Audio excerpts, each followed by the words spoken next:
Introducción a la vida devota.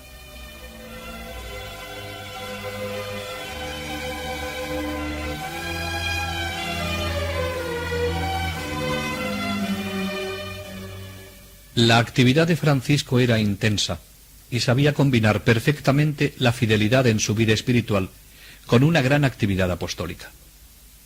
Es lo que caracteriza a los santos. Su dinamismo exterior brota de la riqueza interior en que viven. Francisco suscitaba un creciente interés en todos los ámbitos de la sociedad. Era constantemente invitado a predicar en Cuaresma y Adviento en no pocas ciudades, tanto en su diócesis como fuera de ella. Muchas personas no se contentaban con escuchar su predicación, sino que acudían a su confesonario o tenían entrevistas para que les ayudase en su vida espiritual. Particular relieve cobrará la dirección espiritual de la señora de Chermoisy, de soltera Luisa de Chastel, con relación a la introducción a la vida devota. Distinguida la señora de Chermoisy en la alta sociedad de París por razón de su talento y hermosura, educada en la corte, colmada así con los dones de la fortuna como de la naturaleza, gozaba de los éxitos y aplausos con que el mundo la rodeaba. En 1600 se casa con Claude de Chermoisy, primo de Francisco de Sales, y se traslada a Saboya, al castillo de Feuillet, a 2 leguas de Annecy. La señora de Chermoisy alternaba su vida cortesana en sus frecuentes viajes a París con la austera vida saboyana. En la Cuaresma de 1603 asiste a los sermones de Francisco en la catedral de Annecy y queda impresionada por su palabra. Comprende que tiene que poner orden en su vida y cultivar la vida de piedad. En 1607 asiste de nuevo a la Cuaresma que su primo predica en Dijon y desde entonces toma la decisión de dejarse dirigir por Francisco.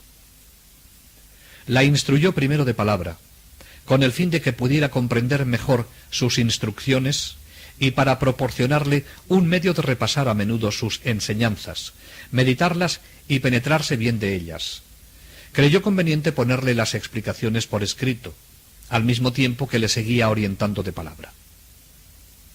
La señora de Chermoisy, por su parte, cuando tenía alguna duda o deseaba alguna explicación de algún aspecto de la vida espiritual, escribía a Francisco y éste le contestaba también por escrito con gran exactitud, sin otra intención que la de orientarla, no sospechando que lo que él escribía en la intimidad se publicaría un día y formaría un libro. Esta correspondencia duró 2 años enteros. Al tener que establecerse los señores de Chermoisy en Chambéry durante 6 meses para asistir a un proceso ante el Senado, Francisco confía la dirección espiritual de su prima al padre Fourier, rector del Colegio de los Jesuitas, con quien él había tratado espiritualmente, sin dejar por esto de continuar manteniendo una relación epistolar con ella, en la que le va remitiendo pequeños tratados espirituales. El padre Fourier, al tener conocimiento de estos escritos, se dirige al obispo el 25 de marzo de 1608 y entusiasmado le pregunta: ¿cómo podríamos hacer para publicar el tesoro que tiene la señora de Chermoisy? Opino que habría que revisarlo todo, distribuirlo en capítulos, titularlos y hacer un prefacio con el nombre del autor, para que pueda hacer bien a mucha gente, todo a mayor gloria de Dios. En un primer momento, Francisco no sabe a qué se refiere. Ve que se trata de los escritos dirigidos a la señora de Chermoisy. Le pide que se los lleve, quedándose él mismo sorprendido al encontrar tan gran número de notas, y más sorprendido aún del cuidado con que esta piadosa señora las había recogido. Después de haberlas examinado, prohibió se diera a la prensa estos escritos tal como estaban. Le dijo al padre Fourier que, puesto que él opinaba que lo que había escrito para la utilidad de una persona podría servir para otras, iba a ponerlos en orden y retocar todos aquellos escritos. Fue también animado a escribir por el rey Enrique IV. Gran conocedor de las personas y las cosas, había reconocido que nadie entendía la verdadera religión tan perfectamente como el obispo de Ginebra, y esto le movió a escribirle a través de su secretario, diciéndole que deseaba una obra compuesta por él donde la religión fuese presentada en toda su natural belleza, libre de toda superstición y escrúpulo, practicable para todas las clases de la sociedad, en la corte y en los ejércitos, compatible con la agitación del mundo y la preocupación de los negocios. Tan distante de la relación que lisonjea a los pecadores, como de la severidad que los desalienta. Un libro como este faltaba, y nadie mejor podía escribirlo que el obispo de Ginebra.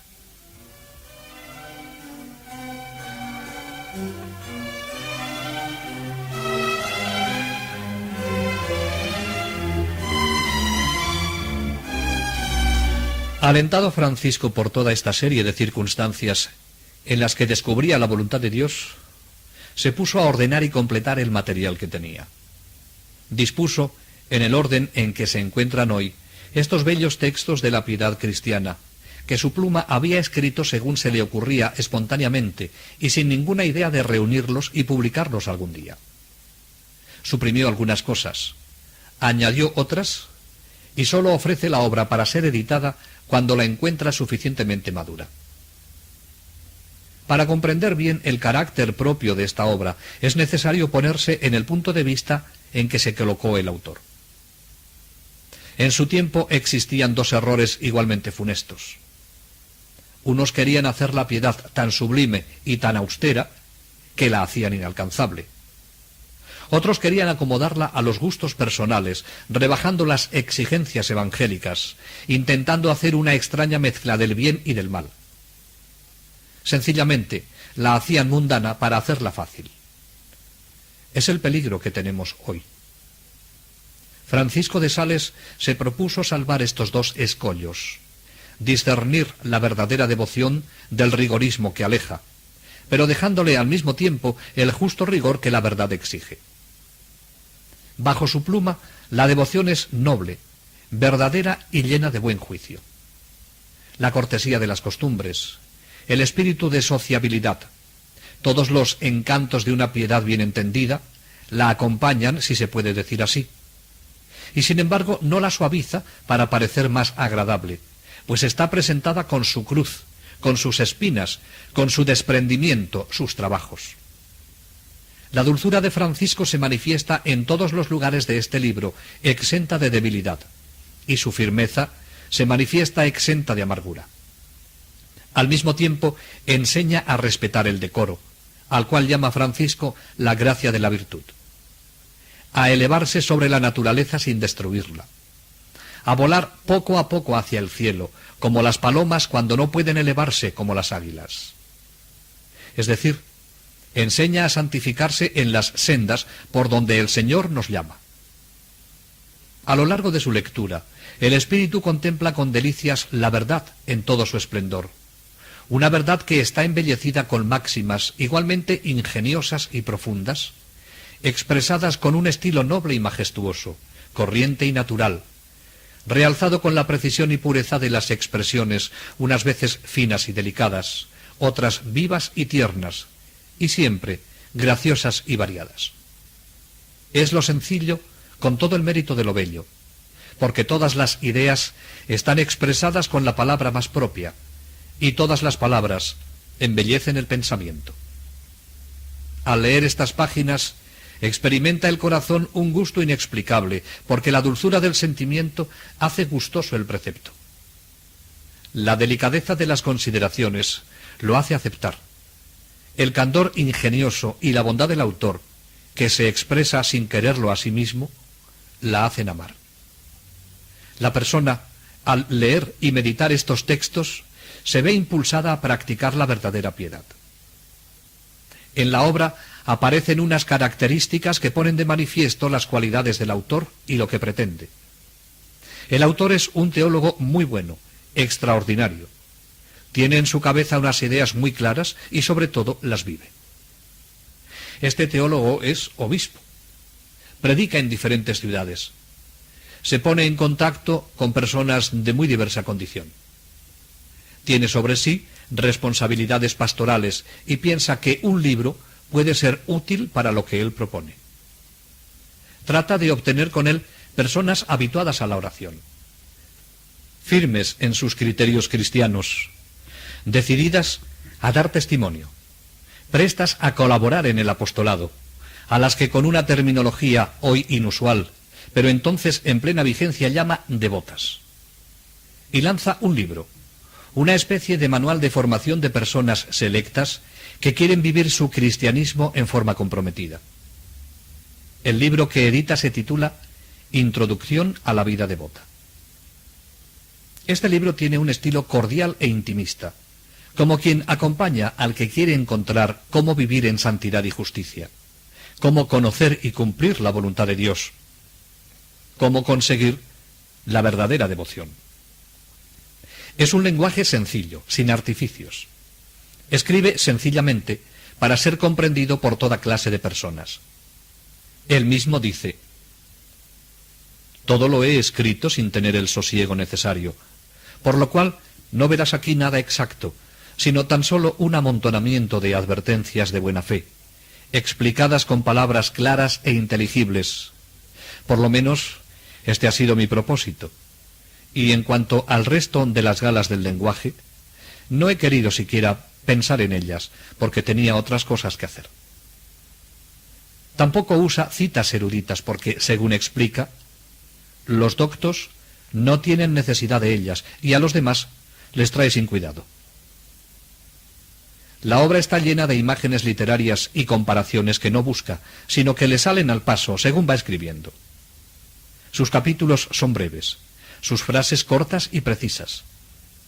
Procura hacer atractiva no sólo la doctrina espiritual, sino la vida espiritual misma, y pone en guardia sobre el sentir común de la gente que ridiculiza la vida devota, pintando a las personas que la practican con un rostro enfadado, triste y pesaroso. Con gran acierto indica cómo no hay que obrar por lo que diga el mundo. Así dice: el mundo ve que los devotos ayunan, rezan, soportan las injurias, cuidan a los enfermos, dan limosna a los pobres, velan, refrenan su cólera, sofocan y apagan sus pasiones. Y con su característico optimismo alienta a vivir esta vida porque, a pesar de que sean blancos o negros los carneros, el lobo no dejará de comérselos si puede hacerlo. Hagamos lo que hagamos, el mundo nos hará siempre la guerra. El autor dedica la obra a Filotea, que significa quien ama a Dios, y en ella a toda persona que la lee. Francisco tiene la virtud de hablar a cada uno en su propio lenguaje, desde su experiencia de predicador y director experimentado. Se pone al alcance del hombre de la calle para hablarle de su mundo, que también conoce por su rica experiencia de pastor entre la gente del pueblo, y también como sabio consejero entre la nobleza y gente de la corte.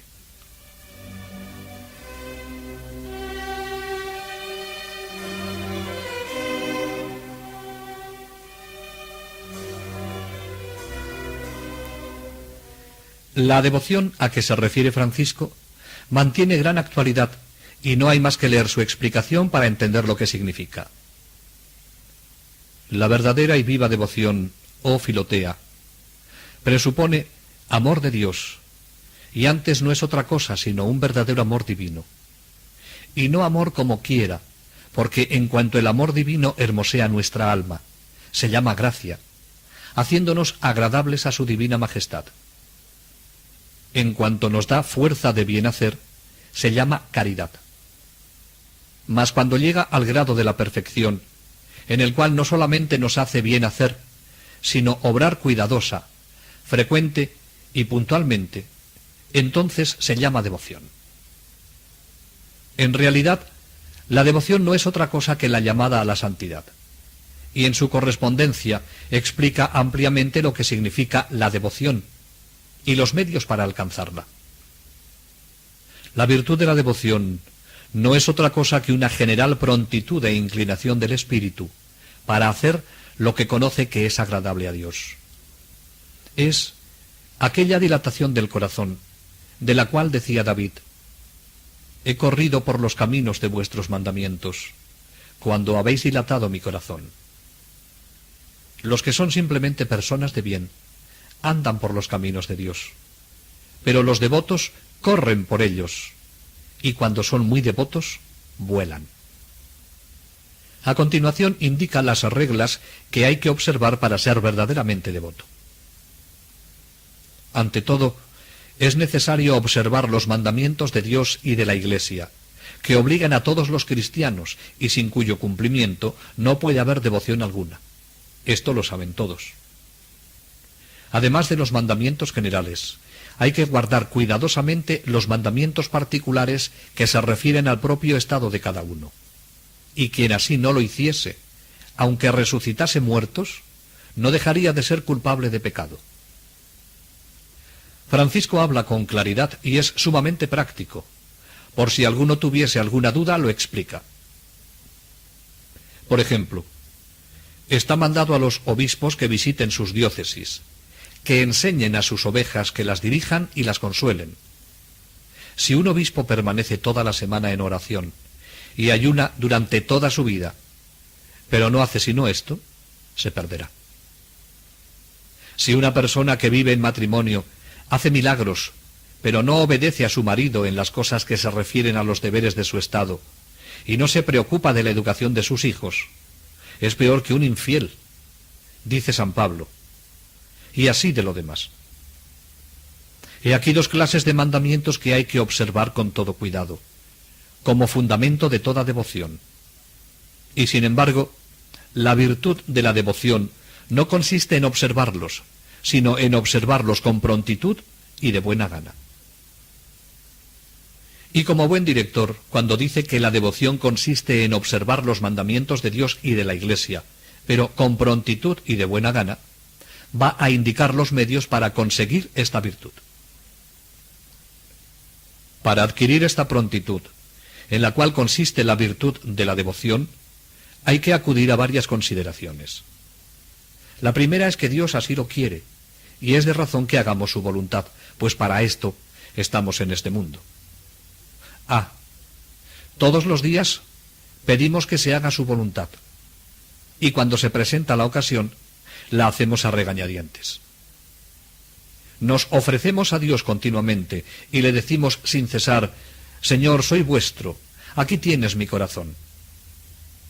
Mas cuando quiere echar mano de nosotros, nos mostramos muy remisos. ¿Cómo podremos decir que somos todos de Él si no queremos acomodar nuestra voluntad a la suya? La segunda consideración consiste en pensar que los mandamientos de Dios son dulces, agradables, amables, y no sólo los generales, sino también los particulares propios de cada vocación. ¿Qué es, pues, lo que os los hace enojosos? Nada, ciertamente, fuera de vuestra propia voluntad, que quiere reinar a toda costa y que rechaza, porque están mandadas, aquellas cosas que tal vez desearía si no lo estuviesen. De 100.000 frutos deliciosos, escogió Eva el fruto prohibido, e indudablemente no hubiera comido de él si se lo hubiesen permitido. En una palabra, queremos servir a Dios según nuestra voluntad y no según la suya. Dios me manda servir a las almas, y yo quiero darme a la contemplación. La vida contemplativa es buena, pero no en perjuicio de la obediencia. No hemos de elegir a nuestro arbitrio, sino que hemos de querer lo que Dios quiere, y si Dios quiere que le sirva en una cosa, no he de querer servirle en otra. Consideremos, en tercer lugar, que ningún estado de vida deja de tener sus enojos, sus amarguras y sus desganas. Más aún, con excepción de los que están enteramente resignados en la voluntad de Dios, todos cambiarían gustosos su condición por la de otros. Los que están casados quisieran no estarlo, y al contrario, quisieran estarlo los que no lo están. ¿De dónde proviene esta general inquietud de los espíritus, sino de cierto disgusto que nos causa toda obligación? El que no está del todo resignado y anda de acá para allá, nunca tendrá reposo.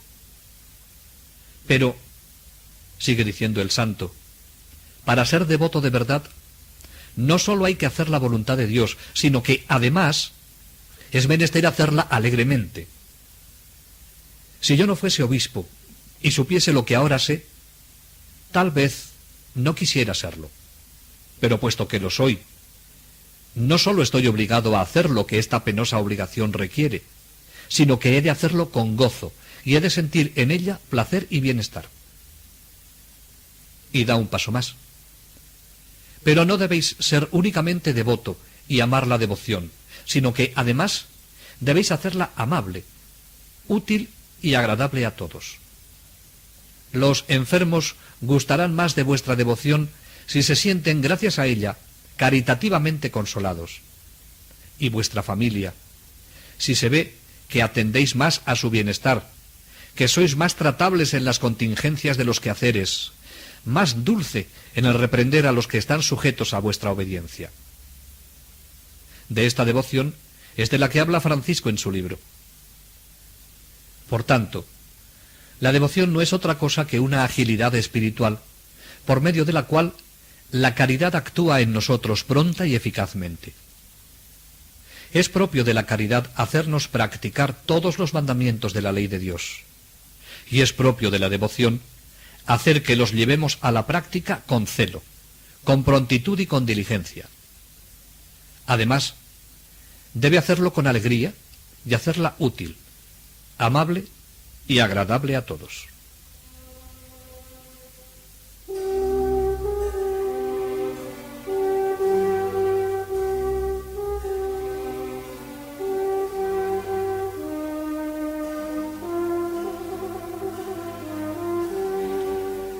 La obra se divide en 5 partes. En la primera, después de definir lo que es la verdadera devoción y de formar a la persona en la devoción así entendida, estimula a quien se propone dejar una vida de pecado para vivir según la voluntad de Dios.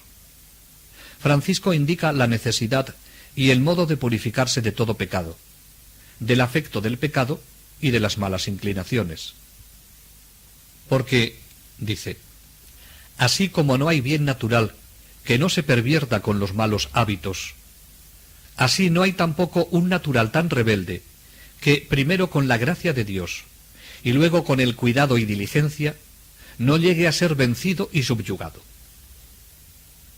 En la segunda parte presenta los principios fundamentales de la vida cristiana, de la persona que se sabe llamada a la trascendencia y escoge el camino que la Iglesia ofrece, a través de los sacramentos y la oración. En esta segunda parte trata, por tanto, de la meditación, del examen de conciencia, del recogimiento, de las oraciones jaculatorias o aspiraciones del corazón a Dios, de la participación en la Eucaristía, del recurso a los santos, de la palabra de Dios, de recibir el sacramento de la penitencia y la comunión. Estas son algunas de sus palabras con las que enseña al cristiano a unirse con Dios. Recoged, dice, lo más a menudo que podáis vuestro espíritu en la presencia de Dios. Mirad lo que Dios hace y lo que vos hacéis.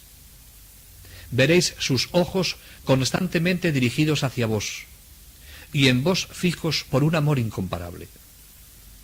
Oh Dios, diréis, ¿por qué no os miraré siempre como vos me miráis? ¿Por qué pensáis en mí tan a menudo? ¿Y por qué pienso tan poco en vos? Oh alma mía, vuestro verdadero centro es Dios. Como los pájaros tienen nidos donde recogerse, y los ciervos asilos donde ponerse a cubierto, así nuestros corazones deben escoger un lugar cada día, o en el monte Calvario, o en las llagas de nuestro Señor, o en algún otro sitio inmediato, para tener allí su retiro en toda clase de ocasiones, y estar como en un fuerte contra las tentaciones. Feliz el alma que puede decir al Señor, vos sois mi casa de refugio, mi defensa, el techo que me defiende de la lluvia, y mi sombra contra los ardores del sol. Acordaos con frecuencia, Filotea, de retiraros a la soledad de vuestro corazón en las conversaciones y negocios. Esta soledad no puede ser impedida por la multitud de los que os rodean, porque no rodean a vuestro corazón, sino a vuestro cuerpo. Así pues, vuestro corazón debe permanecer solo, y todo él en presencia de Dios solo. Aspirad con frecuencia a Dios por medio de cortas, pero ardientes elevaciones del corazón. Admirad su belleza, implorad su ayuda, adorad su bondad, entregadle 1000 veces al día vuestra alma. Fijad vuestros ojos interiores en su morada, tendedle la mano como un hijo pequeñuelo a su padre para que os dirija. Este ejercicio no es dificultoso, porque se puede mezclar en todos nuestros negocios y ocupaciones sin impedirlas o retardarlas. El peregrino que toma un poco de vino para alegrar el corazón, aunque para esto se detenga un momento, no interrumpe el viaje. Antes, por el contrario, toma fuerzas para proseguirlo con más diligencia, no deteniéndose sino para caminar mejor. Después de la elemental iniciación a la vida cristiana que propone en esta segunda parte, Francisco se detiene en la tercera en estimular a la persona devota para perfeccionar y avanzar en el camino de las virtudes, como las de la paciencia, la humildad, la dulzura, la obediencia, la castidad y pobreza. Habla de la mortificación corporal, del decoro de los vestidos, de las conversaciones loables en las que se habla de Dios o en las que por lo menos son buenos los discursos, y de las conversaciones reprensibles en las que se mezcla la maledicencia o los juicios temerarios. Trata también de las recreaciones que son permitidas y de las que son peligrosas. Termina esta tercera parte con algunas reflexiones sobre la fidelidad a Dios en las ocasiones grandes y en las pequeñas. También dice cómo ha de obrar y pensar siempre el hombre razonable. Y por último, trata de las obligaciones de los casados, las viudas y las vírgenes. En esta tercera parte de la obra hay un capítulo lleno de observaciones tan verdaderas y sencillas que fácilmente nos pueden servir para un discernimiento personal que podemos hacer al compás de lo que Francisco va indicando como un sabio y santo director que nos quiere acompañar incluso hoy. Así titula el capítulo, que es preciso tener el espíritu justo y razonable. Hay que escuchar con atención sus palabras. No somos hombres sino por la razón, dice Francisco. Y es, sin embargo, cosa rara encontrar hombres que sean verdaderamente razonables, pues el amor propio nos aparta ordinariamente de la razón. Acusamos al prójimo en lo poco, y nosotros nos excusamos en lo que es mucho. Queremos vender muy caro y comprar muy barato. Queremos justicia para los demás y para nosotros misericordia. Queremos que se echen a buena parte nuestras palabras y nosotros somos susceptibles y puntillosos respecto a las de los demás. Nos disgustamos con el prójimo cuando no quiere prestarnos algún servicio, y él no tiene razón para disgustarse cuando le queremos molestar. Contradecimos todo lo que no es de nuestro gusto. Si alguno de nuestros inferiores no nos cae en gracia, todo lo que hace nos desagrada y no cesamos de contristarle. Por el contrario, si alguno nos agrada, no hace nada que no excusemos. Preferimos los ricos a los pobres, aunque tengan menos mérito. Preferimos también a los que están mejor vestidos. Queremos conservar íntegros nuestros derechos y que los demás tengan la cortesía de ceder en los suyos. Sostenemos nuestro puesto cuidadosamente y queremos que los demás sean humildes y condescendientes. Nos quejamos fácilmente del prójimo y no queremos que ninguno se queje de nosotros. Lo que hacemos por otro nos parece siempre mucho, y lo que se hace por nosotros nos parece nada. Poneos siempre en lugar del prójimo, y al prójimo en vuestro lugar, y así juzgaréis bien. Este es el punto de la verdadera razón. Al leer y meditar sobre esta y otras páginas admirables que nos propone San Francisco, la tentación, no demasiado lejana de la realidad, es que empecemos a ver estos defectos en los demás, en los que nos rodean. No es esto lo que pretende el santo, ni el camino que conduce a la santidad. Lo que se pretende es que, con humildad, cada uno vea en qué puede llevar camino equivocado y seguir la regla de oro que él indica. Ponte en el lugar del prójimo y al prójimo en tu lugar, y entonces florecerá la caridad, la humildad, la prudencia y la dulzura. La cuarta parte la dedica a los avisos contra las tentaciones más ordinarias, y trata de las pruebas, de las tentaciones y de sus remedios, del respeto humano, de la tristeza, de la sequedad, de la necesidad del optimismo y del buen ánimo. Por fin, en la quinta y última parte, Francisco busca la coronación de este proceso con el deseo de asegurarlo, y para ello, en esta parte, trata de los ejercicios y avisos necesarios para renovar el alma y confirmarla en la devoción. Hoy se habla de hacer un proyecto de vida, de evaluarlo, de confrontarlo periódicamente. Para conseguir esta renovación y confirmación en la devoción, Francisco propone una serie de ejercicios como el examen de conciencia diario y la renovación actual de los propósitos. Con el realismo que le caracteriza, sale al paso de las dificultades que le pueden poner para cumplir lo que propone. Te dirá el mundo, Filotea mía, que estos ejercicios y avisos son en tan gran número que quien los quiera observar no podrá atender a otra cosa. Verdad es que si fuese necesario hacer todos estos ejercicios todos los días, no tendríamos tiempo de otra cosa. Pero no es necesario hacerlo, sino a su tiempo y lugar, y cada uno según la ocurrencia o necesidad. ¿Cuántas leyes civiles hay, las cuales deben ser observadas? Se entiende que han de observarse según las ocurrencias o necesidades, y no veo que sea necesario practicarlas todas cada día.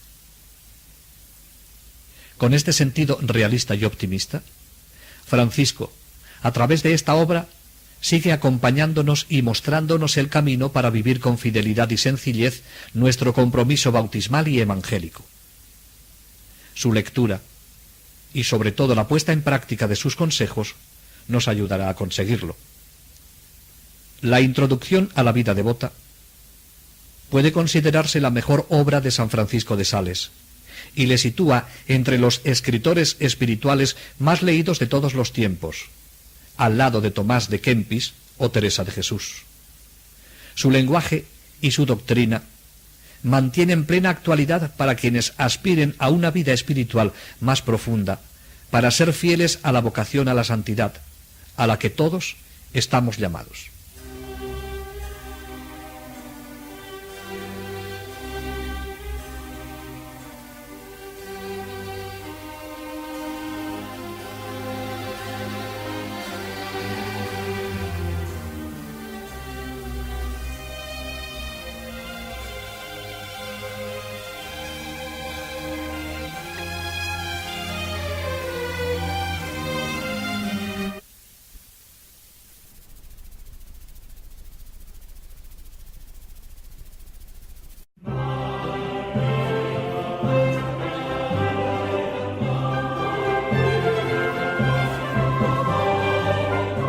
Narraciones de vida de santos y santas, el inspirador ejemplo a seguir para el combate católico de hoy. Le invitamos a conservar la doctrina católica y la verdad depositada por nuestro Señor Jesucristo.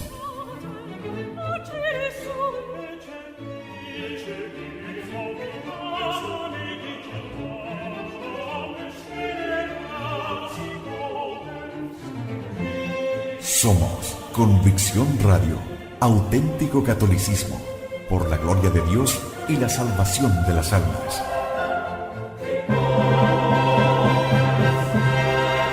Convicción Radio.